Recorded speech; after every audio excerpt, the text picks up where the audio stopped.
छान. मी तुम्हाला बरेचदा म्हटलेलं आहे, चरणकमलाचा अर्थ जोपर्यंत तुम्हाला कळत नाही तोपर्यंत साधनेला काहीच अर्थ नसतो. नितांत प्रेम सद्गुरूवर हीच साधना आहे, दुसरी कुठलीच साधना जगात असू शकत नाही. कारण तोच भाव तुम्हाला आतल्या कुशात घेऊन जातो. ज्या लोकांना गुरु कळला नाही त्याने साधनेचे सोपस्कार खोटे ठरवले तुम्हाला. आणि त्याच भावामध्ये पुढचा आतला कोश लपलेला आहे. तुम्हाला आतला कोश म्हणजे काय कळतं का? मला माहित नाही, किती लोकांना कळतच नाही आतला कोश म्हणजे काय. तर मी येतो, बोलतो, जातो, परत तुम्ही काही फॉलो करत नाही, काही नियम पाळत नाही सॉरी, काही जीवनाला शिस्त लावत नाही, काही अर्थ नसतो. मी येतो, बोलतो, जातो, तुम्ही ऐकता, माना डोलवता, घरी जाऊन पाहिजे हवं तसं वागता. कारण तुमच्याकडे साधनेसाठी वेळ नाही आहे, कारण साधनेला महत्व नाही आहे तुमच्या आयुष्यात.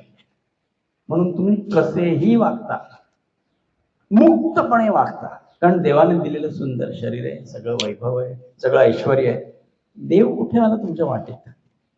तुमच्या जीवनात देव कुठे आला? जो देव पाहिल्यावर थांबावं असं तुमच्या आयुष्यात तुम्हाला काही गरज नाही पडली. सगळे ऐशाराम, सुख, समृद्धी सगळी आहे. तुम्ही मागाल ते मागाल त्यावेळेला अवेलेबल आहे. मग तुम्हाला देवाची गरज लागते का? खरोखर लागते का? तुमच्या मनात असलेले सत्व रजतम हे तुम्ही मुक्तपणे वापरता. की रागवलं की रागवता, दुःखी झाला की दुःखी होता, तुम्हाला हवं तसं तुम्ही करता. साधना हा तुमचा विषयच नाही आहे. म्हणून तुमच्या वागण्यामध्ये व्हेरिएशन्स असतात. आज तुम्ही नॉर्मल आहात, उद्या नसू शकाल. आणि मग तुम्हाला आतला कोश मी म्हणतो तो कळतच नसावा असं मला वाटतंय. आतला कोश म्हणजे काय? किती लोकांना अजिबात कळत नाही आतला कोश म्हणजे काय. मी शिकवतो, मी शिकवीन तुम्हाला. प्रामाणिकपणे सांगा, आम्हाला कळतच नाही तुमचा आतला कोश म्हणता म्हणजे काय म्हणतो. मी दरवेळेला म्हणतो आतल्या कोशात जा म्हणजे काय करा. तर खऱ्या अर्थाने ज्याची पूर्ण श्रद्धा आहे त्यांनाच त्याचा अर्थ कळेल. कारण संपूर्ण गुरुतत्व हे श्रद्धेवर आधारलेलं आहे. संपूर्ण ब्रह्मांड हे श्रद्धेवर आधारलेलं आहे. जेव्हा ती श्रद्धा आपण भावनेने त्याला हाक मारतो तेव्हा तो ती ब्रह्मांडातली शक्ती आकार धारण करते आणि तुम्हाला दिव्यत्वात घेऊन जायला सहाय्य करते. तुम्हाला कित्येक लोकांना हे माहिती नसेल, तुम्ही साथ घातल्यावर देव येतो, पण त्यासाठी तुम्हाला सूक्ष्म व्हावं लागतं आणि त्याचं अवलोकन करावं लागतं, निरीक्षण करावं लागतं. जर तुम्ही असेच जीवनात सुखदुःखामध्ये तडफडत राहिलात, जळपटत राहिलात, मृत्यू फार वाईट येतो. मी तुम्हाला भय घालतोय, तुमचा मृत्यू फार वाईट असेल. भीतीने, काळजीने तुम्हाला सहज गुरुचरणावर तरंगता येणार नाही. कारण तुम्हाला ऐहिक गोष्टीत काहीच कमी नाही, कोणाला काहीच कमी नाही. फक्त काही गोष्टी तुमच्या प्रारब्धाच्या किंवा तुमच्या कर्माच्या तुम्ही ओढवून घेतलेल्या आहेत, त्याला काही करता येत नाही. तुम्ही तुमच्या हाताने जे कर्म केलं तुमच्या प्रारब्धात आहे, ते कोणालाच तुम्हाला बदलता येणार. तुम्ही हाताने केलेलं असेल तर कदाचित त्याच्यात काही बदल करता येईल, पण तुम्ही केलेलं कर्म तुम्हाला नाही भेटत. कारण प्रारब्ध कर्म स्वतः देवाला सुद्धा बदलता येत नाही, असा नियम. तुम्हाला प्रत्येकाला स्वतःला बदलायचं अशी शपथ व्हायली तर माझ्या शब्दांना अर्थ आहे. तुमच्यात बदलच झाला नाही, इकडे माना डोलवल्यात, खूप म्हणतात गुरुविषयी फार श्रद्धा आस्था दाखवलीत आणि माझ्या मागे जे हवं तसं वागलात. हवे त्या माणसाला वाटेल ते अपशब्द बोलला, कोणाही माणसाला दुखवलात. कारण हा वैश्विक देव प्रत्येकाच्या हृदयात एकच आहे, दुसरा देव नाहीये, दुसरा ब्रह्म नाहीये, एकच ब्रह्म आहे आणि तेच सगळ्या जीवात घडत. जसं एका घटामध्ये पाणी भरून ठेवलं की सगळ्या घटांना पाणीच असतं. सगळे घट जर पाण्याने भरले तर पाणीच असणार त्याच्यात. तसं आपल्या प्रत्येक घटामध्ये तीच शक्ती कार्य करते. तीच शक्ती जर कार्य करत असेल, मग एकमेकांविषयी जेव्हा तुम्ही द्वेष करता तेव्हा एक देव दुसऱ्या देवाविषयी द्वेष असूच शकत नाही. मग आपल्याला स्वतःला व्यापक करायला काही नियम घातले पाहिजे. नुसतं देवाला फुल व्हायला, पूजा केली, आरती केली, नमस्कार केला हे पुरेसं नाहीये. कारण पुढचा प्रवास खूप मोठा आहे आणि स्वतःला बदलायचं आणि घडवायचं जगात खूप कठीण आहे. स्वतःला घडवणं ह्या इतकी कठीण दुसरी प्रतिज्ञाच नाहीये. कारण काय आहे, आपल्याला आपले दोषच माहिती नाही. अत्यंत लाजिरवाणी दुर्दैवाची गोष्ट. तुम्हाला तुमचे दोषच माहित नाही. माझे दोष, मला वाटतं मी वागतो ते बरोबर असं प्रत्येकाला वाटतं. माझं बरोबर आहे, माझं बरोबर आहे. आणि आपल्या विचारांनी दुसऱ्याला पण सांगतो माझं कसं बरोबर आहे. हे सांगण्यात आयुष्य जातं माणसाचं. मी कसा बरोबर आहे. आणि जोपर्यंत हा मी जागृत आहे तोपर्यंत तुम्हाला अध्यात्माचा अर्थच कळणार नाही. तुम्हाला व्यापक व्हायचंय ना, मग हा मीला संपवला पाहिजे आणि गुरुचरणी वाहिला पाहिजे. कारण तुम्ही आता श्रवण भक्ती करताय, अगदी आस्थेने असं काही अमृत डोक्यावर पडते अशा विरोधात ऐकताय, घरी गेल्यात की सगळी पाठी कोरी होते. बेशिस्त वागणे, बेछूट, देवाने जिव्हा दिली ती बेछूट वापरणे गुन्हे येते. दुसऱ्याविषयी चुकीच्या समज करून देणे हा गुन्हा आहे साधनेतला. लौकिक जीवनात तुम्ही काय करू शकता. दुसऱ्याच्या मागून बोलणे फार मोठा गुन्हा आहे. कारण आपण स्वतःला ओळखलं नाही तर दुसऱ्याला काय ओळखतं. आपण दुसऱ्याला काय, आपल्या घरातल्या कौटुंबिक लोकांना आपण नाही समजून घेऊ शकत, बाकीच्यांची सोडा. आपले स्वतः कुटुंबात किती क्लॅशेस असतात, ते जोपर्यंत तुमचे संपत नाही तोपर्यंत तुमची साधना खोटी ठरते. आणि ना एक महत्वाची गोष्ट की साधकाला वैराग्य असावं लागतं, जे असायलाच पाहिजे ते कुठे दिसतच नाही. फार वेळ, मला काहीच नको देवा तुझ्याशिवाय अशी अवस्थाच कुठे दिसत नाही.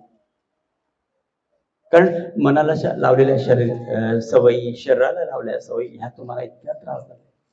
मनाच्या सवयी तर विचारूच नका, इतक्या घाणेरड्या. आज कोणाला तरी विचारलं का नाही आला हो तुमचा मुलगा, तर नाही आज इंडिया पाकिस्तान मॅच आहे. इतकी क्षुद्र माणसं आहे, वाईट वाटतं. म्हणजे ही मनाची क्षुद्रता आहे. जिथे जायचं ज्या वेळेला तिथे नाही गेला तर दुर्दैव. मी किती वेळा कितीतरी लोकांना सांगतो, अरे या आयुष्यात वेळच नसतो, वेळ पटापट निघून जातो. आयुष्य संपत आलं तरी माणसाचे डोळे नाही उघडत. आणि तुम्ही इथे बसलात तरी तुमचे उघडणार नाहीत, गॅरंटी. कारण आतला कोश माहित नाही. सिंपल गोष्ट मी तुम्हाला शिकवतो. मी तुम्हाला थोडं कडक बोललो कारण तुमचे प्राण जागृत होते. माझं ऐकायला मन तयार होईल. कारण माझं कामच आहे तुम्हाला दिव्यत्वात जागृत करून तुम्हाला सहज समाधीत नेणं, ह्यासाठी माझा जन्म आहे. कारण त्यासाठी मला फार लोक नकोय. थोडी मोजकी ज्यांना कळतंय मी काय म्हणतोय तेवढीच लोक हवीत. फार मोठं बाबाचं अवडंबर नाही करायचं. फार भरपूर गाढवं जमली म्हणजे काय मोठा कळप होत नाही. 2 छान गायी असल्या तरी सुंदर चालतं जीवन, हो की नाही. मग तुम्ही आपल्याला कुठे ठेवता हे महत्वाचं आहे. तर मग अतिशय महत्वाचं, जेव्हा तुम्ही तुमच्या गुरुवर प्रेम आहे का, बाबांवर प्रेम आहे का, सद्गुरु तुमच्या जीवनात आहे का, हे महत्वाचं आहे. का आता पुरतं आहे, घरी गेलेत की झोपायचंय. जर सद्गुरु तुमच्या जीवनात आहे तर त्याच्या चरणकमलाचं अवलोकन इतकं व्हावं की हृदयात ते स्थिर व्हावं. मी तुम्हाला स्टेप बाय स्टेप शिकवतो. ते चरणकमल हृदयात स्थिर झाले की जेव्हा तुम्ही डोळे बंद कराल तेव्हा ते तसेच्या तसे दिसावे. हा आतला कोश, जिथे फक्त प्राण स्फुरण पावतो. नाव गाव अस्तित्व सगळं संपलंय. हा तुमचा आतला कोश आहे. बघा बरं, तुम्हाला जमतंय का? जगाने डोळे बंद करा, एक प्रयोग करतो. मी एकदा ओंकार करीन आणि तुम्ही त्या ओंकारात तुमच्या सद्गुरूचे, अवधूताचे म्हणा, शिर्डी स्वरूपाचे म्हणा, भक्ती स्वरूपाचे म्हणा, सद्गुरूचे म्हणा, पाया ठेवा आणि त्याचा आनंद घेता येतोय का? नितांत प्रेम असेल, नितांत प्रेम असेल ना, नितांत प्रेम, त्याला काही शब्द नाही. स्वतःला पहिले रिलॅक्स करा, शांत करा. तुम्ही शांत व्हायची प्रॅक्टिस करा. सगळे रोग बरे होतील, सगळे मानसिक ताण निघून जातील.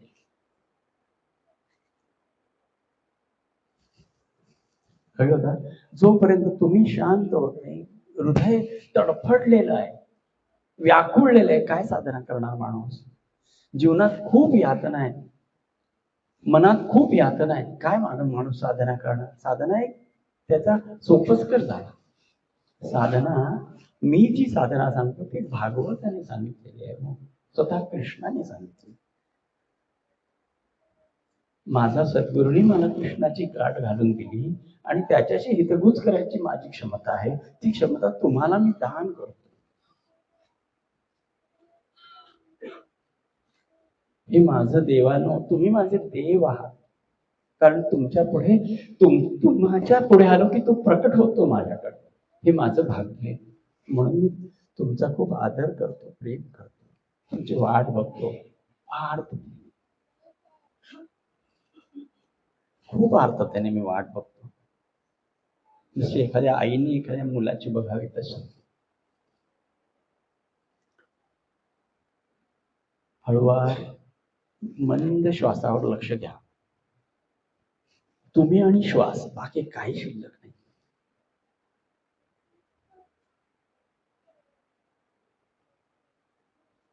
मंद श्वास चालला, हे तुमचं अस्तित्व आहे, हे निवांत अस्तित्व आहे.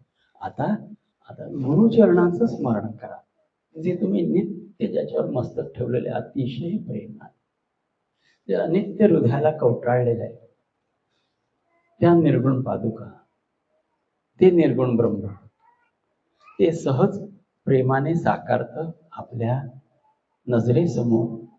आपण त्याला स्पर्श करू शकतो.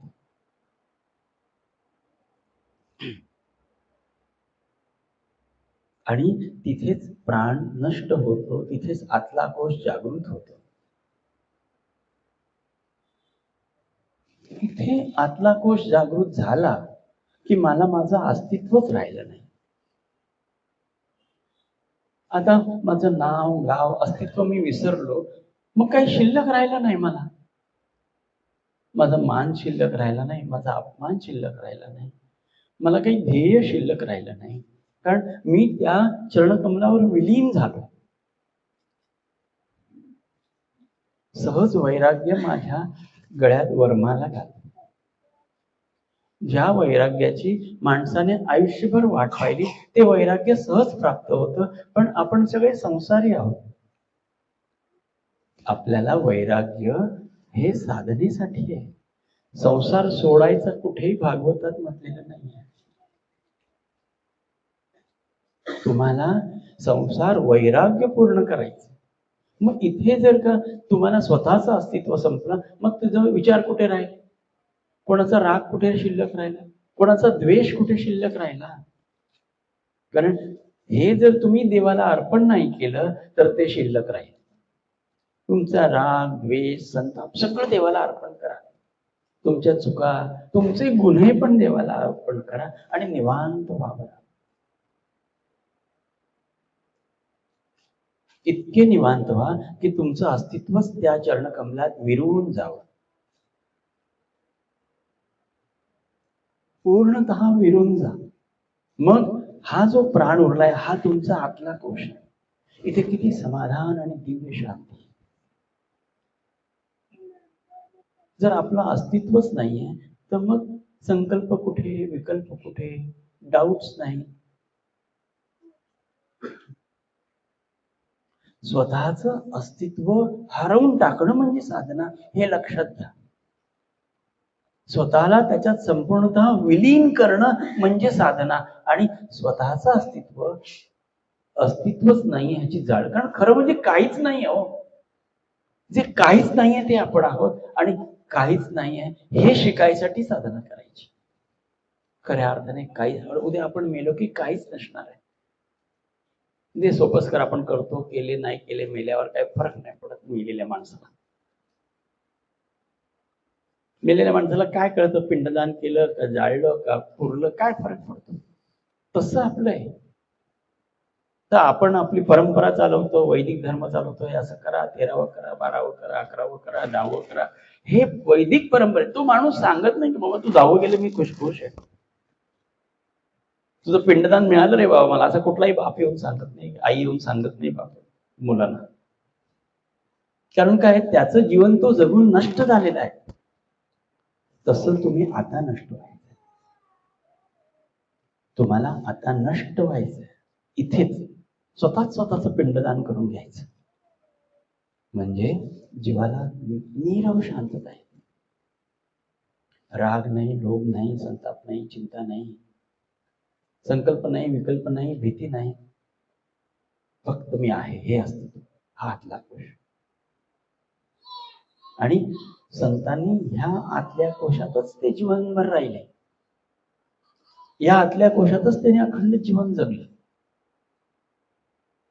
आणि एवढंच आहे, साधना ही एवढीच आहे. पण त्यासाठी सोपस्कर करायचे तर करा, नाही केले तरी चालतं. समाजाला दृश्य साधना लागते, म्हणून दृश्य गोष्टी कराव्या लागतात. म्हणून त्या वैदिक धर्माने केले, बाबा असं करा, शिवलिंगाला काही पाणी घातलंच म्हणजे हृदयाच्या अमृताने घाला की अंघोळ. म्हणून तुम्ही प्रॅक्टिकल करा, म्हणजे ते हृदयात राहील. म्हणून हे आपल्या वेदांनी सांगितलेले, तुम्ही असं करा म्हणजे ते हृदयात उतरेल. म्हणजे तो जो निर्गुण आहे तो सगुण होऊन प्रकट होईल. तुम्ही अशा कृती केल्यात की, असं वैदिक धर्माचं कार्य. हे केल्यानंतर मग कृष्ण म्हणतो, आता तुला काहीच करायची गरज नाही. तू मला जाणलंस ना, त्यासाठी हे सगळे सोपस्कार होते. आता तुला काहीच करायचं नाही, तुला काहीच पाळायचं नाही, तुला कुठलाच धर्म पाळायचा. तू आंघोळ कर नको करू, जप कर नको करू, पूजा कर, काहीच फरक पडत नाही, कारण तू माझ्यामध्ये विलीन झालाय, तुला अस्तित्वच संपलंय. ही अवस्था म्हणजे आतला कोश. पण काय होतं, दररोजच्या जीवनात हे आपण विसरतो, ह्या आतल्या कोशात जाताच येत नाही. म्हणून सोपस्कार, म्हणून तुम्हाला शिस्त, म्हणून तुम्हाला शांत राहणं, म्हणून तुम्हाला प्रेममय अवस्थेत राहणं. जो माणूस देवाच्या प्रेमात बुडालाय, तो कोणालाच कसं दोष देईल? कोणी दोष दिला तर त्याला वाईट का वाटेल? अरे मी बाबांचा आहे, मला काय बोला, काय फरक पडत नाही.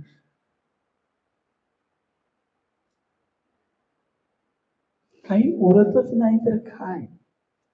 माझी खूप तळमळ आहे की तुम्ही हे शिका. ह्या देहाचं कार्य आहे.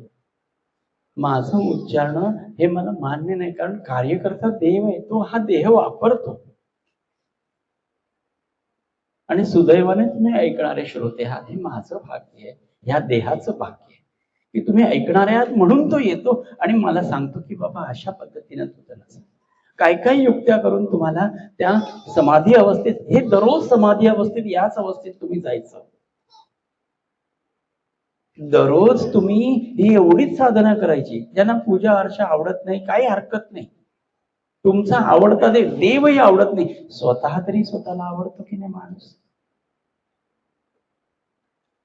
स्वतः तरी स्वतःवर प्रेम करताना, या देहावर तुमचं नितांत प्रेम असतं, त्याची पूजा करा. कारण ह्या देहामुळे तुमच्या सगळ्या गोष्टी अवेलेबल आहेत. हा देह तुम्हाला तुमच्या माता पित्यांनी दिला, म्हणून मातृपितृ देव आहे. कारण ह्या देहामुळे तुम्ही सहज परब्रह्माला भेटू शकताय. हे मनुष्य देहातच घडतं. अनुरूपाने परमात्म्याला भेटून सहज सहज भक्तीने, ही भक्ती ही एकमेव आपल्याला भक्ती शिकायचंय. तुम्हाला ज्ञान नाही शिकवत मी, तुम्हाला योग नाही शिकवत, तुम्हाला ध्यान नाही शिकवत, तुम्हाला भक्ती शिकवतो. त्याला काळ वेळ बंधन काही नाही, फक्त प्रेमाने त्याचं स्मरण करा. आवडल्यास नाव घ्या, नाही घेतलं तरी चालेल. तुमच्या किती जण म्हणतात आम्हाला भेटता येत नाही. अरे भेटायचं नाही, तुमच्या हृदयातच तो आहे, भेटून काय मिळणार?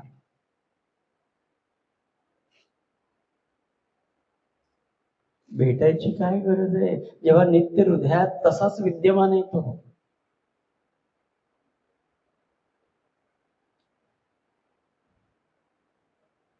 आणि तो अदृश्य पण आहे आणि दृश्य पण आहे. एवढा दिव्य परमेश्वर आहे, तो सहज सोपा आहे. तो सोडून नको त्या गोष्टीचे सोपस्कार करायचे, नको तिथे सेवेला धावायचं, नको त्या गोष्टी करायच्या करायच्या करायच्या आणि मग थकून जायचं. आणि परत अहंकाराने म्हणायचं आम्ही एवढं केलं, आम्ही एवढं केलं, आम्ही काय एवढी गड चढले, एवढी एवढी पायताण केली आणि त्याला भेटायला गेली. अरे त्याला इथे भेटा ना. ही तीर्थ केली, ती तीर्थ केली, डोक्यात काही गेलं नाही, हृदयात काही शिरलं नाही, शून्यच माणूस राहिला शेवटी. किती पायपीट करशील रे, हृदयात जरा डोकावून बघ. तिथे गेला तर तिथे तरी एकरूप व्हा. तिथे पण एकरूप नव्हता, संपूर्ण डिस्टर्बन्स पुन्हा घेऊन येतो तिकडचा घरी. तर घरीच का नाही ते पांडुरंगाला भेटावं, घरीच का नाही त्या दत्त महाराजाला इथेच भेटावं. इथे तुम्ही हा इथे आहे हे दाखवायला माझा धर्म आहे, जन्म आहे तुम्हाला. अरे हा इथे आता इथे प्रकट आहे, तुम्ही का धावता? भाग्यात असलं तीर्थाला जावं, भाग्यात असलं शक्तिपीठाला जावं, तिकडची शक्ती खेचून घ्यावी. पण तिकडे गेलात की तासन तास लाईनी, विक्षिप्त माणसं अवतीभवती, अधिक डिस्टर्बन्स होतं. घरी का नाही एक सुंदरसा कलश घ्यावा, महादेवाच्या शिवलिंगावर पाणी वाहावं आणि निवांत व्हावं. आणि दुसऱ्याला काही शिकवू नये, लिहून ठेवा हृदयावर. तुमच्या मुलांना अजिबात काही शिकवू नका साधनेचं, कारण त्यांच्या हृदयातच तुमचंच हृदयातला देव बसलाय. तो हळूहळू शिकेल. नाही शिकला तर त्याला काही अंशी वळण लावा, पण त्या मुलांसाठी त्रागा करून स्वतःला हरवून बसू नका, कारण तुम्ही महत्वाचे आहात. कळलं का? उद्या सकाळी तुमचा प्राण गेला की मुलं काहीच करू शकणार नाही. खोटा भाव असतो, माझी मुलं करते, खोट आहे. मेलात की गेलात, माती झाली, राख झाली. कुठे गेलात, काय युनिव्हर्स मध्ये कुठे बी जाऊन पडलात, काय कोणाला कळणार नाही, काही समजणार पण नाही.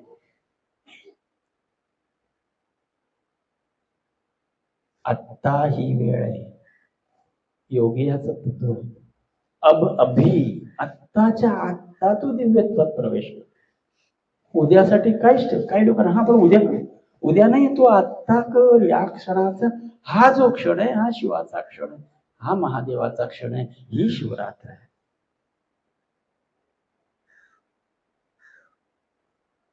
पुन्हा नाही ती वेळ. आत्ता तुझ्या मनात आला, आत्ता तू निघ. तुला आतून कौल आला पाहिजे, नाही मला गेलं पाहिजे, कोणीतरी माझी वाट बघते. मग सहज समाधी लागली पाहिजे. नाहीच लागत तर दुर्दैव आहे. ज्यांना विश्वासच नाही, त्यांच्या नशिबी नाहीच, पण तरी पण त्यांच्या कर्मधर्म संयोगाने देवाच्या छायेखाली आले, त्यांचं पुण्य. पाप पुण्याचा विचार इथे नाहीये. 4 शब्द चांगले आहे, कारण मन आहे ना इतकं घाणेरडं आहे. मना इतकी घाणेरडी दोस्त जगात नाही, इतका घाणेरडा मित्र आहे. तुम्हाला काहीही करायला लावेल त्याला मन म्हणतात, तुम्हाला चुका करायला भाग पडेल त्याला मन म्हणतात. फार रेअर गुरुची सानिध्य असतं. एकदा का गुरुची सानिध्य मिळालं तो सोडत नाही. लाथा मला, शिव्या घाला, काय फरक, मी पाय सोडणारच नाही, प्राण गेला तो साधक. शांतपणे आपली कामं करत राहील, न बोलता. जो अबोल असेल तो साधक. साधकाचे काही नियम आहेत. एकटा स्वतंत्रपणे आपल्या देवाच्या नादात असेल तो साधक, सहज दिव्यत्वाची आवड असेल तो साधक, सहज गुरुस्मरण केलं की समाधीत जात असेल तो साधक, कारण नसता चिंता वाढवून घेऊन चिंता करणे हे साधकाचं काम नाही. स्वतःच्या अहंकारापायी काही गोष्टी केल्या जातात, त्या न करता थांबवणं तो साधक. आपला मोठापणा मिरवावा म्हणून धडपडत असतात लोक, आपल्याला अपमान होऊ नये, आपले नाचक्की होऊ नये म्हणून लोक धडपडतात. अरे नको, त्याच्याकडे बघू नकोस, हृदयात बघ तुझ्या. मग तू स्वतःला लाईनअप ठेवशील, स्वतःला नीट शिस्तीत ठेवशील. नको त्या संभ्रमात पडणार नाहीस, नको त्या स्वप्नात जाणार नाहीस, दिखाव्यात जाणार नाहीस. कधीही दिखावा करत नाही तो साधक. हे सगळं तुम्हाला करायचंय. मी मागच्याला म्हटलं होतं शिवरात्रीपर्यंत तयारी करून या, पण तसं कोणी केलेलं दिसत नाही, उलट आणखीनच माणूस डिस्टर्ब झाले. दुसरा काय करतो हे बघितलं ना का खड्ड्यात. तुम्ही ठरवा खड्ड्यात पडायचंय की सहज समाधीत जायचं. संसार करायलाच हवा, आपण संसारी आहोत, संसार नक्की करावा, पण तो वैराग्यपूर्ण असावा, खोट्या मायेत न गुंता असावा. प्रयत्न करायचा, खूप खूप प्रयत्न कर. स्वतःला टांगत्या तलवारीच्या खाली बसवायचं आणि एकही चूक होणार नाही ह्याची खबरदारी घ्यायची. आरोग्य चांगलं ठेवायचं, कुठल्याही मानसिक दडपणाखाली आपण यायचं नाही, कोणाच्याही दुसऱ्याच्या मानसिक दडपणाखाली जायचं नाही. आतल्या कोशाचा, जीवनात काही सुख दुःख होते, आतल्या कोशाचा बघा सहज मुक्त व्हा.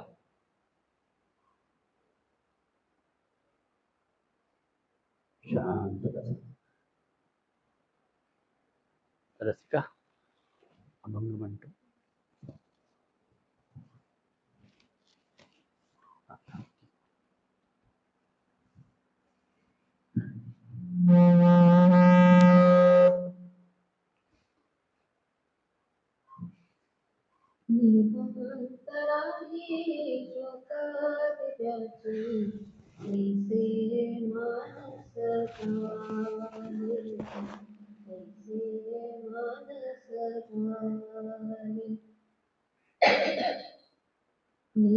निवांतराही ज्योत दिव्याची, ऐसे मानस झाले, ऐसे मानस झाले.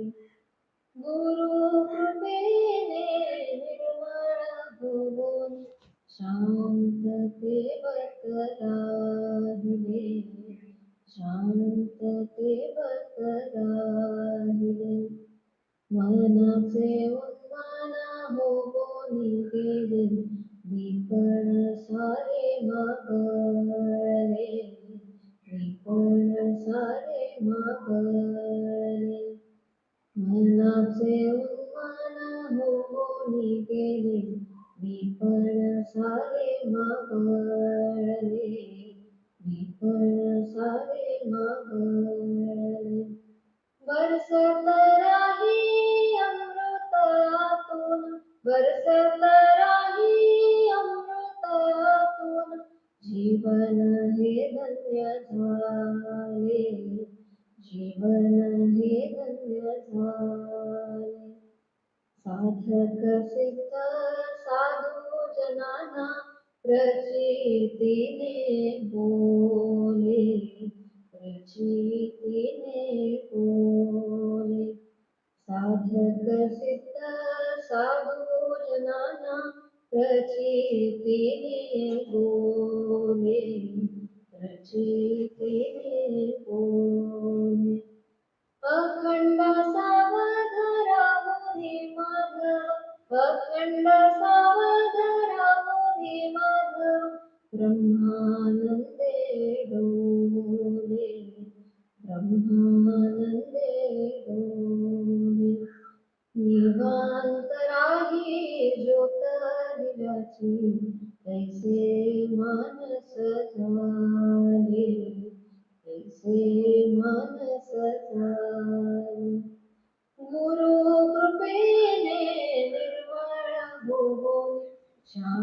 ठेवत राहा